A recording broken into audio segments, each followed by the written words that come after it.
Hola, ¿qué tal? Bienvenido, buenos días. Gracias por estar con nosotros. Iniciamos semana. Esto es Telecorporación Salvadoreña a través de los canales 2 y 4 y su espacio Frente a Frente. Les saludo Moisés Urbina. 6 de la mañana, 32 minutos. Iniciamos semana, una mañana bastante fría. Y por cierto, este es el cambio de estación en los Estados Unidos y significa también cambio de algunas temperaturas en el territorio salvadoreño.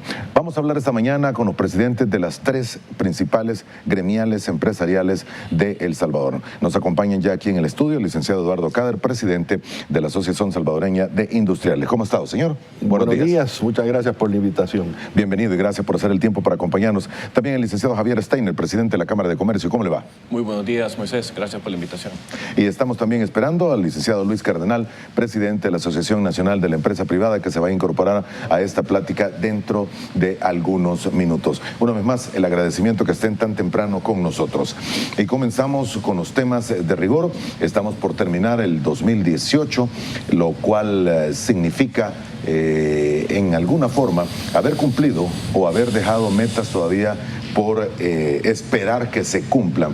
Ya hay elección de magistrados de la Corte Suprema, se espera que esta semana se pueda tener elección de fiscal general y también en el presupuesto general de la Nación pareciese, entre comillas, estar en sus últimos puntos de discusión en la Asamblea Legislativa.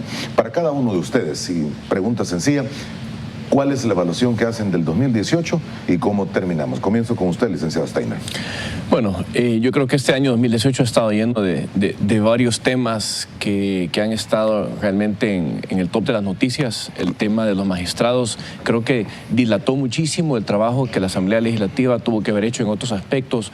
Apenas estamos hoy ya discutiendo el presupuesto de la Nación, cómo va a arrancar el año, el tema de fiscales, el tema de fiscal.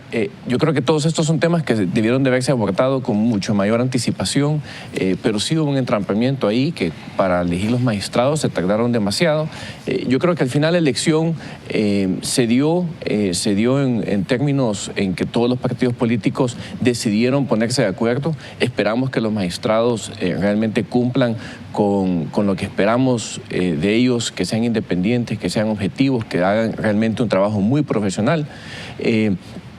Pero esperamos que también de la misma manera la Asamblea haya entendido que para hacer una buena elección de este tipo de funcionarios, en el caso del fiscal, tengan realmente un proceso más abierto, más transparente, un proceso que de verdad evalúe si los candidatos son independientes, si son profesionales de carrera y que si realmente van a cumplir con lo que se merece. En el caso del fiscal actual, creo yo que ha sido un fiscal bastante valiente, ha demostrado bastante independencia y esperamos que así como él hay otros en el listado y que se pueda tomar en cuenta eso. En el caso fiscal, ya me refiero a las finanzas del gobierno. Ha sido un año complicado. Se habla del presupuesto donde se está pidiendo una aprobación de más de 1.200 millones de dólares, en donde solo de esos son 800 millones de dólares para la renovación de los eurobonos. Pero sí deja entrever de que hay 400 millones de dólares de déficit. Pero lo que no se dice es que este año la deuda ha incrementado casi 1.000 millones más, lo que significa que estamos teniendo realmente un año complicado. Las finanzas, a pesar de toda la inversión que están tratando de hacer, cerrar el año, porque también es un año prepolítico y el gobierno siempre antes de las elecciones especialmente mejora sus proyectos, su ejecución. Están dejando un gobierno bastante endeudado a niveles que no habíamos visto antes. Entonces, realmente entrar en un 2019 sin un presupuesto, con una deuda tan alta, con las renovaciones de eurobonos de 800 millones de dólares, estamos entrando a un año complicado porque no va a ser fácil darle vueltas y el que tenga que asumir la silla presidencial el próximo año va a tener un reto importantísimo de sanear las finanzas públicas de este gobierno. Exactamente. Señor, para comenzar. Bueno, yo creo que el resumen que nos ha hecho Javier es bastante amplio, pero la óptica nuestra como ASI lo vemos como el año en donde una vez más sigue estancada la economía, seguimos con los mismos niveles escasos de crecimiento, seguimos con iguales o peores niveles de corrupción Seguimos con un alto endeudamiento respecto del PIB, ahora estamos ya en un 75%, y no creemos que eso vaya a cambiar, ni sucedió con el famoso Plan 10, que era ese el propósito.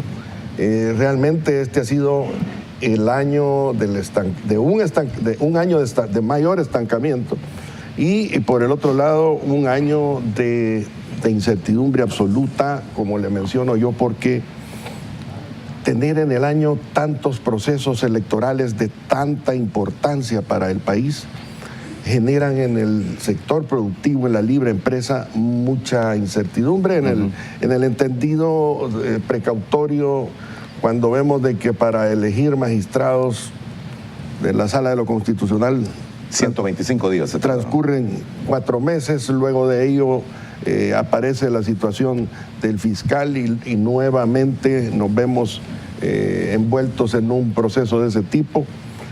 Ya vienen las elecciones presidenciales, se acerca también las elecciones de los integrantes del Instituto de Acceso a la Información Pública, y todo esto no genera un ambiente, propicio como para tomar decisiones respecto a la inversión. Recientemente FUSADES hablaba de que el 32% de los empresarios han denominado precisamente, y me incluyo como el año de la incertidumbre por ese motivo principalmente. Y no quiere por eso decir de que la inseguridad ha quedado en un segundo plano. La inseguridad sigue en los niveles preocupantes históricos en el país, y todo este condimento nos tiene frenados. Ojalá que las elecciones lleguen a culminar con algo positivo para el país y veamos crecer económicamente a El Salvador. Muy bien, sirvan estas palabras para principio de entrada de esta conversación. El licenciado Luis Cardenal ya se encuentra en nuestros estudios. Vamos a hacer la primera pausa comercial y volvemos con su opinión de él, del 2018 y los primeros retos que se tienen para el próximo año 2019. Continúa con nosotros.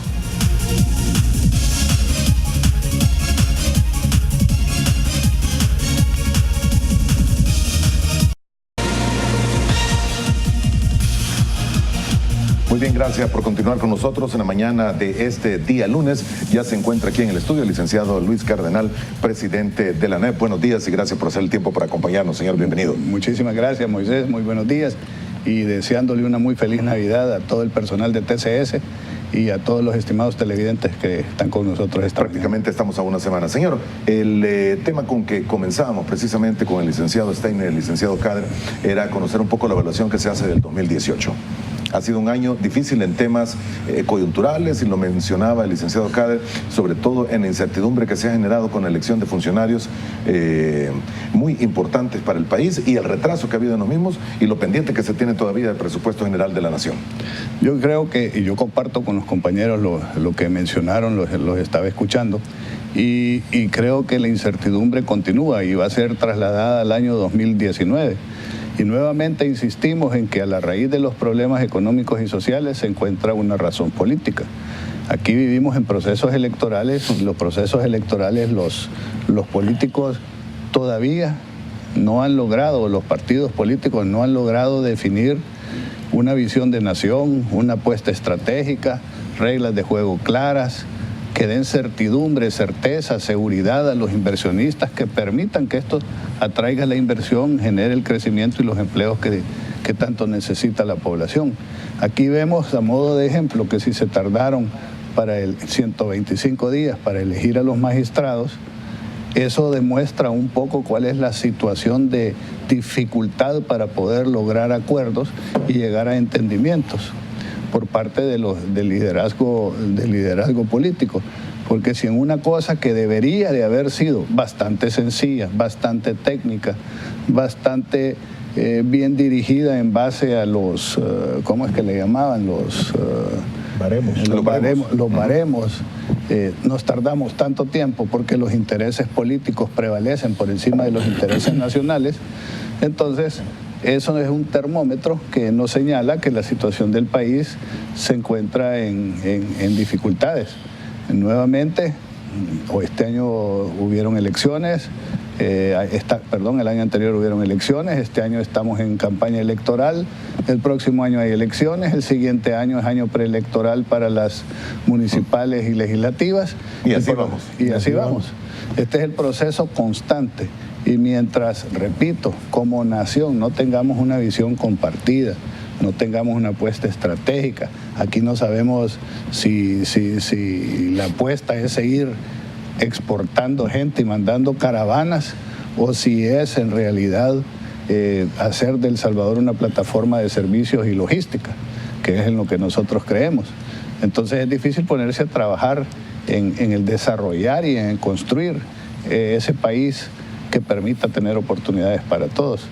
Es lamentable, nosotros a veces se nos critica y se nos dice, miren, ustedes parece que solo quejarse pueden, pero creo que tenemos la obligación de señalar las cosas como lo hemos venido señalando por más de 10 años de estos, o por 10 años en estos gobiernos y 2 del anterior, que es importante que entendamos por qué padecemos las cosas que padecemos, por qué, cuál es el diagnóstico de la enfermedad que nos tiene postrados como nación.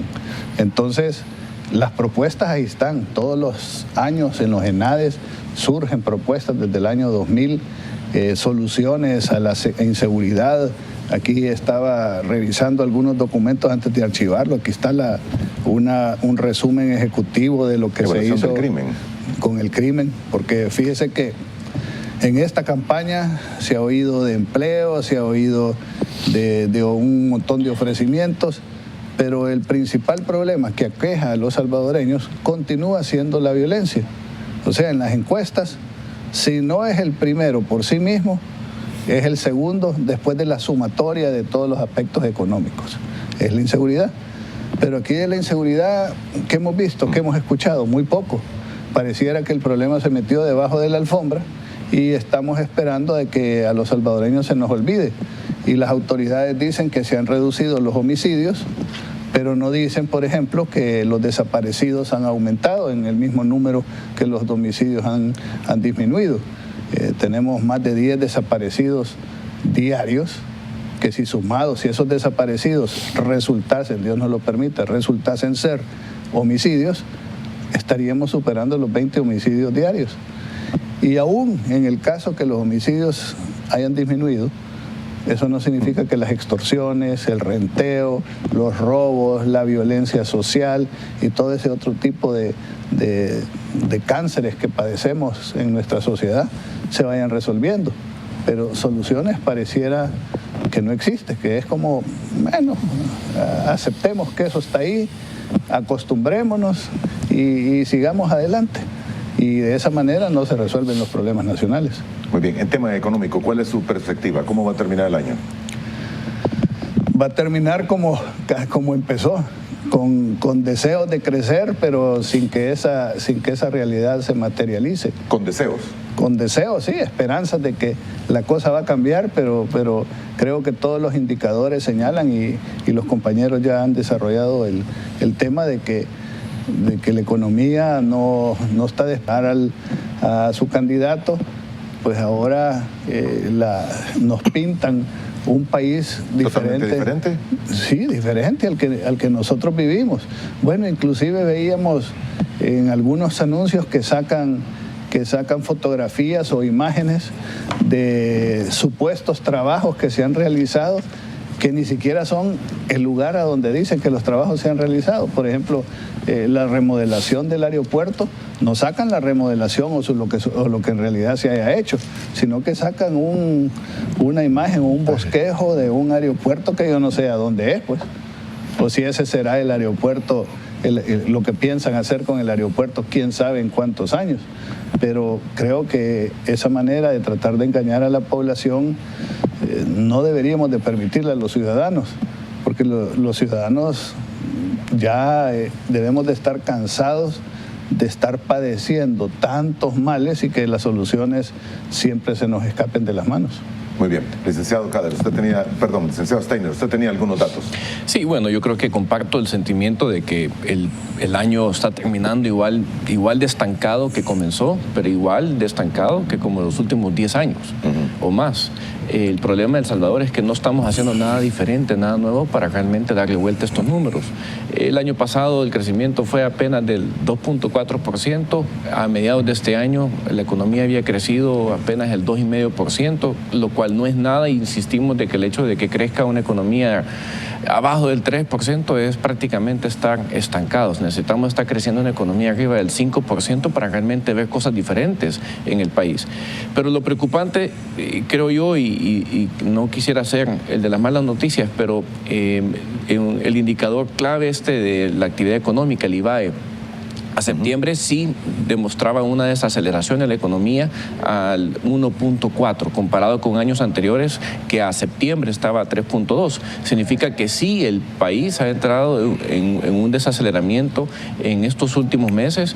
Yo creo que tiene que ver mucho con la ansiedad que generan las campañas políticas, que si bien es cierto, inyectan muchísimo dinero a la economía, pero al final mucha gente también no quiere seguir invirtiendo por la misma ansiedad de que cada vez que estamos en una elección presidencial se juegan a polos opuestos y más hoy que hay distintos mensajes mixtos que confunden y que creo que está generando una incertidumbre todavía mayor. Y yo creo que el sector que más afectado está y el que más ha causado esta desaceleración es el sector de agricultura, ganadería, que ha tenido una desaceleración importante, pero nuevamente el comercio, construcción son dos sectores que están, digamos, incrementando un poco su actividad, que están ayudando a paliar la situación. Pero estamos en una temporada más importante del año, especialmente para el comercio, en donde muchas empresas se juegan todo en esta temporada y si en esta temporada no sale bien, pues el año sale mal. Entonces también, gracias a Dios, las remesas han crecido más del 9%, las exportaciones se han visto beneficiadas también. Entonces creo que va a ser un año mixto. Esperamos que esta desaceleración se componga en este fin de año y, bueno, las elecciones y todo el dinero que se inyecta con todas estas campañas populistas, pues al final logren por lo menos darle un levantamiento a última hora. ¿Su proyección de crecimiento económico para este año? Creo que vamos a andar ahí como el 2.3, 2.5, no creo que más, pero aunque me equivoque y sea más, va a seguir siendo insuficiente para las necesidades que tiene El Salvador. Algunos economistas han dicho precisamente en este foro que el déficit para el próximo año va a ser inmanejable y hablan de tasas superiores al 3.5%. Yo creo que va a ser alrededor de ahí. El déficit es un tema bien complicado ahorita, especialmente cuando nos presentan un presupuesto que hay que financiar más de 1.2 billones de dólares. Yo creo que ahí es donde el gobierno se equivoca. Presentó un presupuesto que por primera vez lo hizo de manera integral, porque presentó todos sus ingresos y sus egresos, tanto que habíamos criticado eso en años anteriores, y está bien, por primera vez lo hicieron así.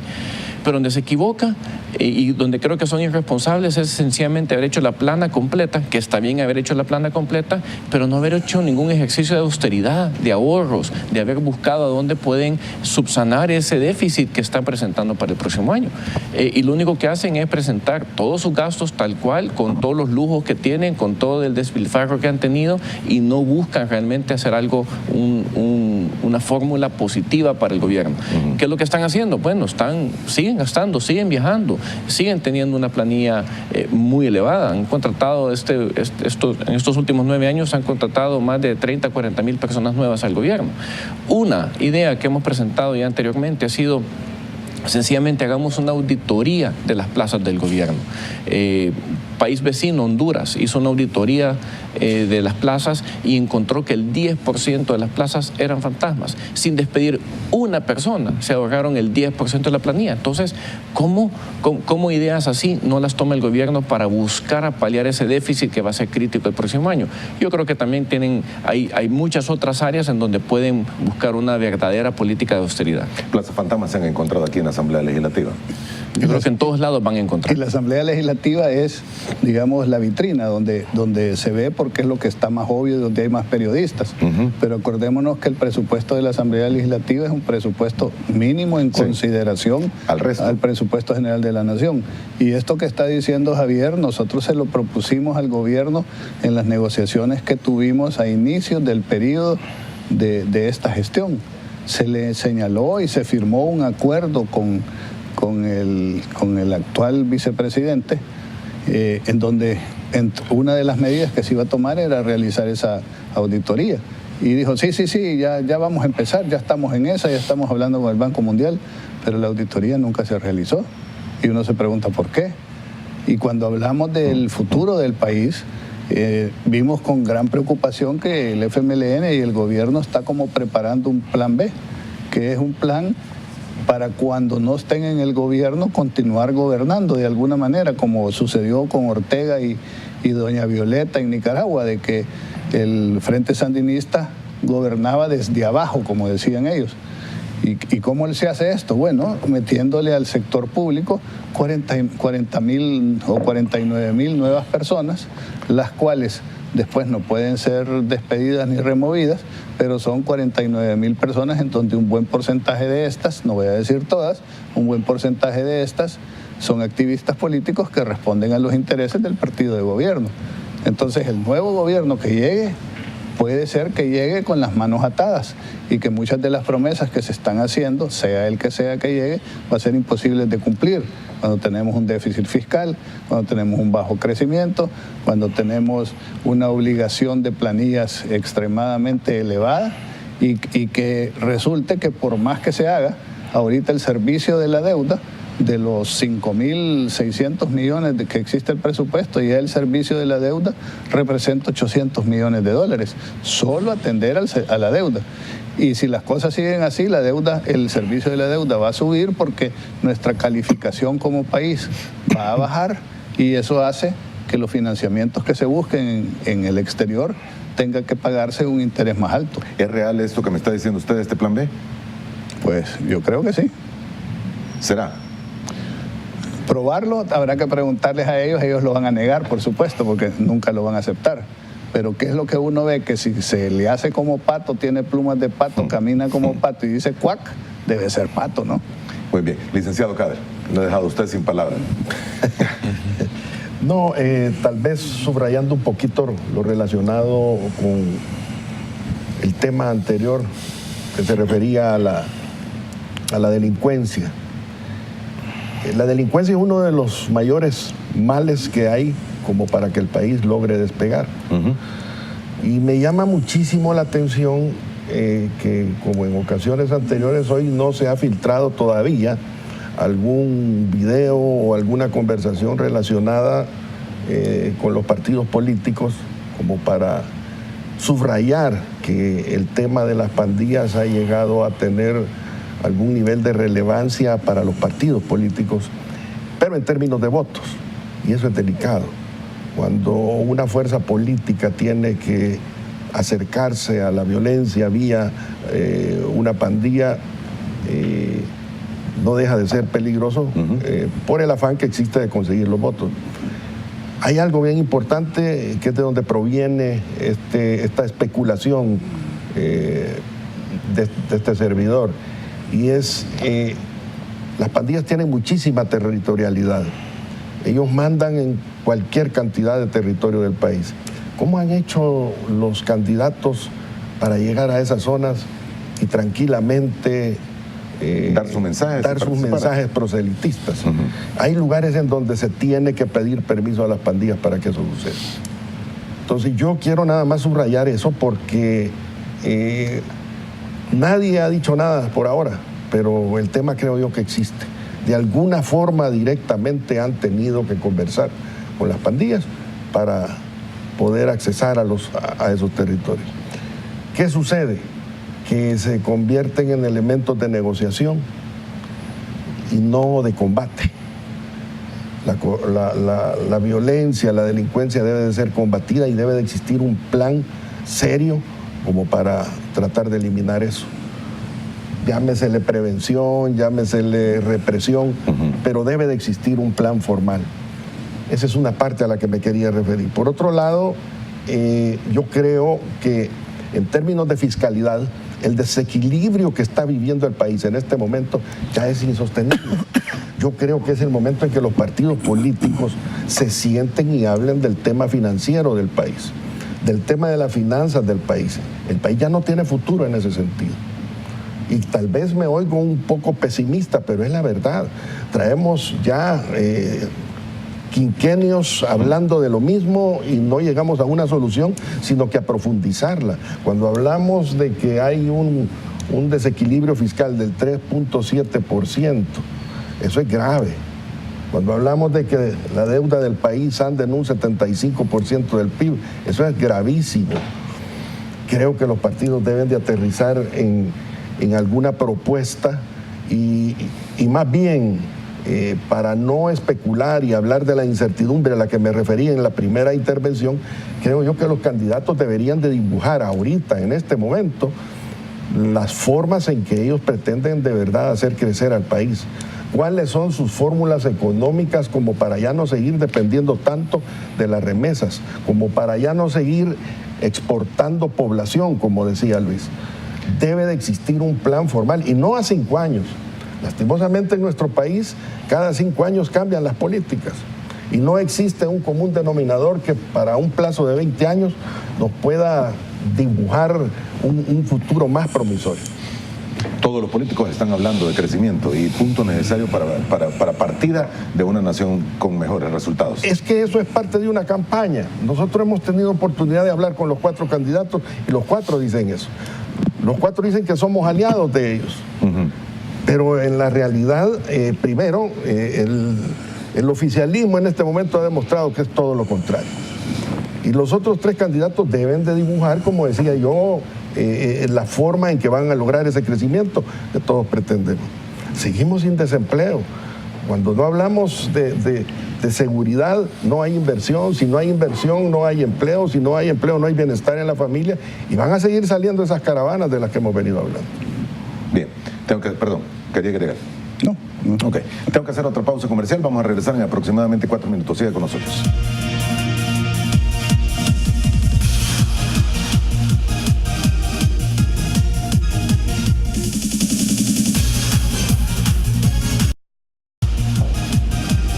Y gracias por continuar con nosotros en la mañana de este lunes 17 de diciembre del 2018. Nos acompañan el licenciado Luis Cardenal, presidente de la ANEP, también el licenciado Eduardo Cader, presidente de la ASI, y el licenciado Javier Steiner, presidente de la Cámara de Comercio e Industria de El Salvador. Algunos comentarios de los amigos televidentes en las redes preguntan: ¿hay salida para el problema fiscal, el hueco fiscal que tiene el país para el próximo año, sobre todo cuando ve el quinquenio incompleto? Estamos hablando de compromisos por alrededor de los 2.500 millones de dólares para quien llegue a la silla presidencial el próximo mes de junio. Bueno, yo creo que sí hay solución. En primer lugar, el hecho de que lográramos ponernos de acuerdo y tener un frente común ante los financistas internacionales que permitiera que se redujeran la tasa de interés que le aplican a los préstamos de El Salvador, ayudaría. El refinanciar a través de este acuerdo la deuda que se vence el año próximo y tenerla refinanciada antes que el nuevo gobierno llegue, sea este gobierno el que sea, también manda un mensaje de acuerdo que permite que se negocien mejores términos en ese refinanciamiento a largo plazo de la deuda que se vence. En tercer lugar, creo que hay espacios para poder aumentar la recaudación sin tener que subir los impuestos. Y ya hemos señalado diversas maneras. Una de ellas es a través del crecimiento económico y otra es a través de la ampliación de la base tributaria. Y que esto es un problema del cual se viene hablando durante ya muchos años, pero ningún gobierno quiere echarse el trompo a la uña porque considera que políticamente va a tener un impacto negativo. Pero tenemos que, ahí es donde tiene que hacerse el trabajo de comunicación, no en la propaganda del país ficticio, sino en hacerle comunicación a la gente de cuáles son las cosas en las que se tienen que hacer y en los que debemos de asumir algunos sacrificios para que entonces la gente vea los beneficios futuros que se pueden recibir de ese esfuerzo que se haga. Las soluciones y consejos de los organismos financieros internacionales se vienen dando en promedio por lo menos desde hace 2, si no 3 años. Y todas ellas indican en algunos casos extremos el aumento a nuevos impuestos y el aumento a los impuestos vigentes. Pero eso es porque generalmente los organismos internacionales no ven una propuesta válida por parte de El Salvador. Y entonces dicen, ante que ustedes que no proponen nada, les voy a decir yo qué es lo que tienen que hacer. Y acordémonos que los organismos internacionales no tienen corazoncito salvadoreño.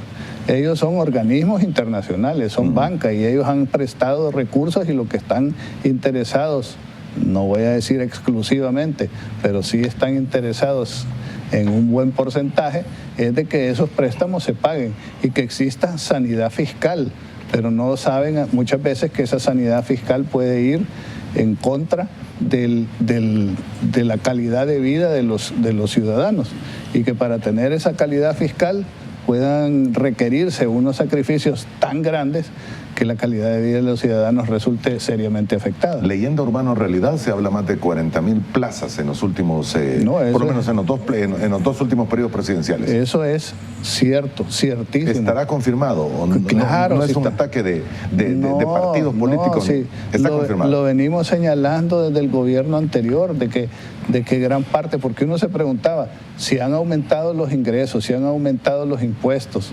y se le da el reconocimiento a los ministros de Hacienda de que han sido más efectivos en cobrarle impuestos a los que ya pagan, ¿verdad? Entonces uno se pregunta, ¿a dónde se están invirtiendo o en qué se están gastando esos recursos? Y la única respuesta al hacer el análisis del presupuesto general de la Nación es el aumento de las plazas del sector público. ¿Cuál es la respuesta que se recibe de ellos? Es que hemos aumentado profesores, en la reforma de salud tuvimos que aumentar personal, tenemos ahora más policías, etcétera.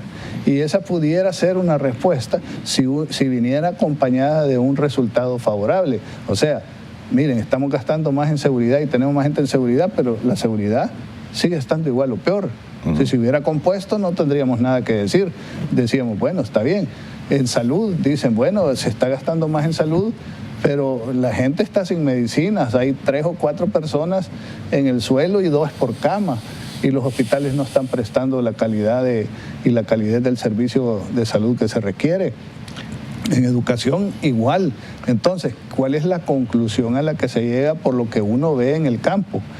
De que lo que se ha hecho es se ha contratado un montón de gente que anda en actividades políticas, y es donde viene la solución que mencionó Javier, y es el hecho de decir, bueno, hagamos una auditoría a ver si es verdad que quien está trabajando está rindiendo, pues, o si de verdad existe, o si son batallones Cobra que solo llegan el día del cobro y que el resto del tiempo no están ahí. Entonces ese es un gran lastre que tiene nuestra economía, y es un problema que agrava la situación fiscal, y que mientras no haya posibilidad de resolverlo, vamos a tener serias dificultades. Sí.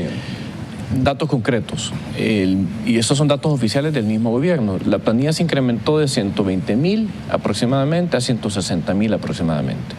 Esos son 40.000 empleos. Si ellos ganaran entre $1.000 o $1.500 cada uno, son aproximadamente por lo menos $600 millones al año. Solo eso soluciona una gran parte de eso que estamos hablando. Pero tú preguntas, bueno, ¿y es factible una solución? Yo creo que siempre es factible una solución.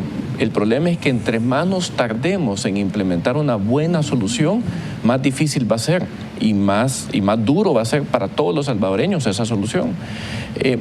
Yo donde no entiendo la estrategia del gobierno es que en los últimos años han incrementado un 60-70% los impuestos de que recaudaban antes. ¿Cómo? Más impuestos, alza de tarifas, prácticamente han recaudado más de $10.000 millones nuevos, además de los otros $10.000 millones de deuda que tuvieron. O sea, han tenido $20.000 millones en la mano para invertir, para haber hecho algo diferente y hacer rendir ese dinero. ¿Pero qué pasó? Se lo gastaron. ¿Cómo? En plazas nuevas, en viajes, en un sinfín de otras cosas que no han producido nada. Entonces, creo yo que la solución pasa no solo por ir a hablar con los organismos internacionales, pasa por realmente sentarse y hacer un plan de austeridad concreto, en invertir realmente el dinero que todos los salvadoreños pagamos en algo que de verdad cambie la estructura económica del país.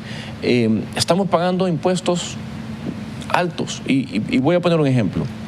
Un estudio que hicimos la Federación de Cámaras de Comercio de Centroamérica decía que la tasa impositiva de las empresas es del 38,5%. ¿Aquí en El Salvador? Aquí en El Salvador, 38,5% las empresas.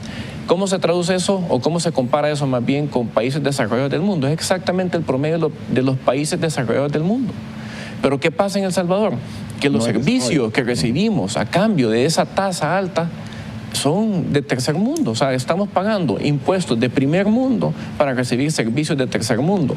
¿Qué dice Luis? Sí, pero es que la planilla está para ir a contratar más profesores o más médicos. Bueno, ¿de qué sirve si la infraestructura de educación no funciona? ¿O acaso la PAE se ha mejorado? ¿O acaso estamos viendo un cambio significativo en la calidad de educación del país? ¿O de qué sirve tener más médicos en los hospitales si no hay medicinas? Entonces yo creo que al final estamos pagando más impuestos, estamos dándole más dinero al gobierno y con gusto lo haríamos más si esto realmente se traduce en buenos servicios. Pero cuando hacemos el reclamo es porque los servicios que recibimos a cambio no son al nivel de lo que estamos pagando. Yo creo que hay que hacer una reflexión importante de que el gobierno no ha hecho un buen uso del dinero a donde realmente hubiera hecho cambiar al país. Y cuando eso no se ve y cuando hemos perdido 10 años con este dinero adicional que han tenido, realmente lo único que se ve es un plan de ahorro, un plan de austeridad y realmente apretarse el cinturón porque no hay para dónde más salir. Porque seguirle pidiendo a la familia salvadoreña que dé más dinero al gobierno para seguir en las mismas, yo creo que la familia salvadoreña ya está llegando a su límite. O sea, perdón, dígame. Sí, yo creo que se trata de dos cosas. Se trata primero de hacer llegar más ingresos y se trata de reducir al mínimo los gastos. En eso está todo. ¿De qué se trata? Bueno, vamos a hacer lo que ya decían los compañeros respecto a esa auditoría en la nómina gubernamental, de implantar un estricto y medible plan de austeridad en todos los órganos y autónomas del gobierno. Estoy seguro que de ahí salen muchos millones. Ya se está haciendo ahorita por parte de la oposición algún ejercicio en el presupuesto de este año. Luego de eso estamos hablando de crecimiento económico, pero hablamos de un crecimiento económico que de alguna forma vaya acompañado de cerrar esos agujeros fiscales que se llaman evasión, que se llaman elusión, que se llaman contrabando. Evitando eso vamos a tener ingresos. No vamos a permitir fugas de ningún tipo, ni vamos a dinamizar la economía de manera falsa. Incluso llego a mencionar de que llegado el momento hasta se puede renegociar la deuda del país. Eso nos hace llegar dinero. O sea, solución hay, como bien dice Javier. La cuestión es que esto debe de obedecer a un plan formal y serio por parte de los políticos, del gabinete económico, y que arribe a un resultado que sea beneficioso para el país. Muy bien, pero los caminos no son fáciles, o sea, hay que tomar medidas de hecho. No, o se quita grasa o se eleva impuestos, pero hay que tomar de pronto. No, y hay una cosa importante, aquí es fácil decirlo, pero el impacto llega hasta el bolsillo del salvadoreño común. Cuando hablamos de en verdad implementar un plan de estos, de eso es de lo que se trata. No es de que solo se van a cerrar los chorritos en los ministerios y en las autónomas. No, nosotros tenemos que contribuir de alguna forma. Por eso, si se hacen auditorías como las que se mencionan y se piden, como las que se han estado solicitando en el Ejecutivo para ver qué plazas son las realmente necesarias, lo que se podría terminar descubriendo es que hay muchas plazas que no están de acuerdo a las necesidades de cada ministerio y que hay militantes de cualquier partido político dentro del Estado. Es que habían dos auditorías que se solicitaban. La primera era ver si la gente que está en planilla realmente está trabajando. Y la otra era hacer una reevaluación, como se hace en todas las empresas, de una reevaluación, un estudio que evalúe si el Estado está diseñado o está compuesto para las necesidades que tiene la gente de ese Estado. O sea, si hay X número de puestos, si la gente que está en esos puestos es la gente que debe estar y si está haciendo lo que tiene que hacer. Pero eso, digamos, toma un tiempo más largo.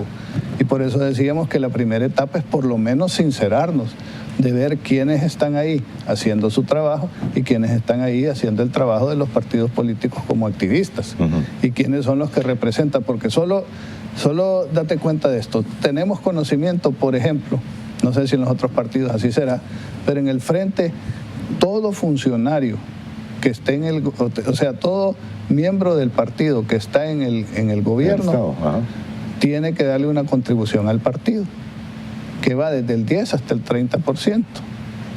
Imaginémonos el financiamiento que puede obtener un partido político de esas planillas. Lo cual al final es una decisión de cada empleado con su partido. Sí, pero es dinero del Estado. Es dinero del Estado, pero además es decisión del partido de decirle, ¿querés empleo allá? Acordate que me tenés que dar el 10%, que tenés que contribuir el 10%. Digamos que no lo van a decir así tan francamente como lo estoy diciendo yo, pero es una posibilidad. Hay mucha gente que dice, mire, yo ando necesitado de un empleo y con tal que me lo dé, yo acepto las condiciones que usted me dé.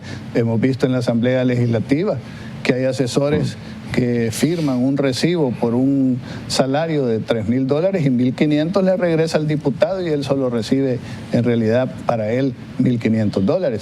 Ese tipo de cosas tiene que terminar, pues. Y ahí es donde hablamos que hay que sincerarse. Y obviamente eso los partidos políticos, que son los que lo tienen que hacer, no lo van a querer hacer porque, en primer lugar, van a quedar en evidencia, van a lucir mal, la población los va a criticar. Y en segundo lugar, muchos de ellos pudieran perder ingresos importantes para la sostenibilidad de sus instituciones políticas.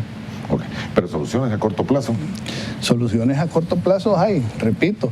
Si, quizás lo voy a definir en dos palabras. Lo primero, tener visión, y segundo, tener voluntad. Visión de decir, vaya, aquí hay un plan. El plan, si hay tiempo, podemos desarrollarlo. Pero ahí en los ENADES hay una cantidad de propuestas y sugerencias que deberían de ser analizadas en todos los ámbitos del quehacer nacional. Ahí hay planes, ¿verdad? Hemos hablado de cómo debemos o qué cosas sencillas pueden hacer crecer la economía. Estamos haciendo propuestas de cómo llevarle más recursos al Estado. Estamos hablando de cómo reducir la burocracia, de cómo gastar menos y gastar más eficientemente. Estamos hablando de tener una apuesta estratégica como país. Aquí, en otras ocasiones le he dicho yo que a uno le dicen, mire, móntese que vamos a ir en un viaje, pero no le dicen para dónde va, si va para Alaska o va para Hawái, ¿verdad? Y si va para Alaska, lleve abrigo y lleve botas, y si va para Hawái, calzoneta y toalla, para que uno esté preparado. Pero aquí, ¿cuál es el destino del país? ¿Cuál es la apuesta del país? No se tiene un horizonte claro. No. Muy bien, casi tengo que terminar. Me pedía usted la palabra. Sí, no, nada más cuando se preguntaba medidas inmediatas, sobran en este momento. Hablan de lo de la nómina, eso en el mismo momento se puede hacer averiguando con lo de las plazas fantasmas. Número 2, esas caravanas que ahora ya no son solo presidenciales, sino que incluso de los ministros, los viajes innecesarios, las noviecitas, asistentes y de esa cantidad de gente que sirven de asesores para un diputado. Yo creo que reducir la misma publicidad que estamos viendo del oficialismo en este momento y que se ve también en gobiernos anteriores, son millones de dólares los que hay ahí. ¿Qué necesidad tiene un gobierno como el actual de estar invirtiendo semejantes cantidades en publicidad o propaganda política cuando por el otro lado su partido también lo está haciendo? O sea, no estoy hablando de 10, 20, 200, estoy hablando de cientos de miles que sobrepasan millones. Eso se puede recuperar de inmediato. Muy bien, termino con usted. Yo honestamente considero, Moisés, que es responsabilidad y voluntad. Y el plan es secundario. Lo que queremos es que dejen de ser irresponsables con el dinero de los salvadoreños y que tengan ganas y voluntad de hacerlo. El plan, la estrategia se construye, pero yo creo que aquí lo que hace falta definitivamente es la voluntad y la responsabilidad de hacer algo bueno por el futuro del Salvador. Si eso no se corrige, cualquier plan, cualquier estrategia va a quedar engavetada en los escritorios. Muy bien, llegamos hasta aquí. Gracias por haber estado con nosotros tan temprano esta semana. Estamos por terminar el 2018, en una semana es Navidad, en 2 semanas es el último día de este año y ojalá algunas de las sugerencias e ideas que se tienen pudiesen arrumbar el destino de este país que tanto necesita de los recursos y ojalá no se estén malgastando, aunque todo pareciese indicar que así es. Sí, bueno, así es, y yo lo único que diría es que los salvadoreños no debemos de perder nunca la esperanza. que debemos de tener confianza en nosotros mismos y que tenemos la capacidad de resolver los problemas que padecemos. Pero esto pasa por exigirle a los dirigentes políticos, a los que manejan la cosa pública, que hagan lo que tienen que hacer y que cumplan con responsabilidad la confianza que se les ha entregado en sus manos para manejarla en beneficio de todos los salvadoreños. Muy bien, gracias por haber estado con nosotros esta mañana. Muchísimas gracias, muy felices Navidades y un próspero 2019 para todos. Gracias por acompañarnos, buenos días y a ustedes también se les agradece. Vamos a una pausa, va a durar aproximadamente 6 minutos la pausa comercial que tenemos en este momento y cuando regresemos hablaremos de democracia salvadoreña y también de los planes a futuro para este país, políticamente hablando, con su máximo representante. Ya volvemos.